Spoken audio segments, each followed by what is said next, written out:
Miss হবে না আপনার পছন্দের টিভি শো। দেখুন জি5 অ্যাপে একদম ফ্রি। আমার মক্কেল নীলাঞ্জনা রায়ের বিরুদ্ধে পুলিশ কোনো যথার্থ প্রমাণ জোগাড় করতে পারেনি। মিসেস রায় তদন্তের স্বার্থে পুলিশকে সব রকম ভাবে সাহায্য করতে বাধ্য। ওনার পুলিশি হেফাজতের দরকারই নেই, ওনার জামিন মঞ্জুর করা হোক।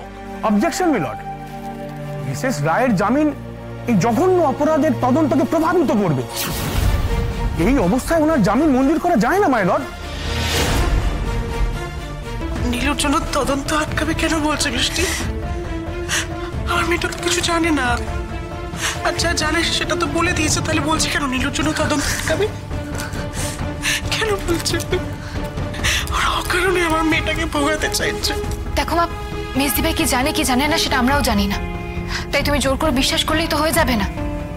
এখন মেজদি ভাইকে নিজে নির্দোষ প্রমাণিত করতে হবে, আর যতক্ষণ না সেটা প্রমাণ হচ্ছে ততক্ষণ পুলিশ যেই প্রমাণ জোগাড় করেছে তার ভিত্তিতে ওকে আটকে রাখতেই চাইবে। ইয়েস মাই লর্ড, ধৃতদের অন্তত 10 দিন পুলিশি হেফাজতে রাখা প্রয়োজন, নইলে তারা তদন্তের ব্যাঘাত ঘটাতে পারে, প্রমাণ লোপাট করতে পারে। কিন্তু অফিসার, আপনাদের হাতে কোনো নীলাঞ্জনা রায়ের বিরুদ্ধে কংক্রিট প্রুফ নেই, তাহলে কিসের ভিত্তিতে আপনারা ওনাকে গ্রেফতার করে রাখবেন? মাই লর্ড, নীলাঞ্জনা রায়ের বেডরুমের ওয়াশরুম থেকে আমরা 5 লাখ টাকা উদ্ধার করেছি। সেই প্রমাণ আমরা আদালতের সামনে পেশও করেছি। ধৃত সানি বলেছিল যে এই অঙ্কের টাকাটাই সে নীলাঞ্জনাকে দিয়েছিল। এর থেকে অকাট্য প্রমাণ আর কি হতে পারে? অফিসার, এর প্রমাণ কি আছে যে নীলাঞ্জনা নিজের হাতে ওই টাকাটা রেখেছে? ওনাকে ফাঁসানোর জন্য তো অন্য কেউ এই কাজটা করতে পারে। মাই লর্ড, নীলাঞ্জনা রায়ের স্বামী নিজে আমাদের সেই কথা জানিয়েছেন। আচ্ছা, ওনার স্বামী বলেছেন যে উনি দেখেছেন, উনি যে সত্যি সত্যি দেখেছেন তার প্রমাণ কি আছে? আর উনি যদি সত্যিই দেখে থাকেন তাহলে সঙ্গে সঙ্গে চার্জ করলেন না কেন? অবজেকশন মাই লর্ড, উনি হয়তো নিজের নিরাপত্তার জন্য সেই সময় চার্জ করেননি। সেই মুহূর্তে কে বলতে পারে মিসেস রায় যেরকম ডেসপারেট, নিজেকে বাঁচানোর জন্য সেই সময় উনি মিস্টার রায়কে কোনো ক্ষতি করে দিতে পারতেন সেই মুহূর্তে।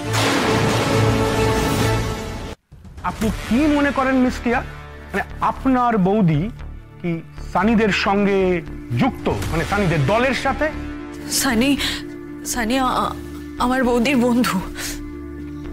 আমার বৌদি সানির সঙ্গে আমার আলাপ করিয়ে দেয়।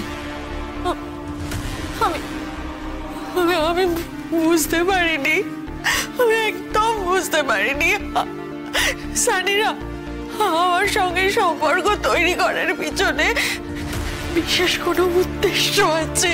আমি একদম বুঝতে পারিনি। আমি সমস্ত অভিযুক্তদের 4 দিনের পুলিশি হেফাজতের নির্দেশ দিচ্ছি। 4 দিন পর এই মামলার পরবর্তী শুনানি হবে।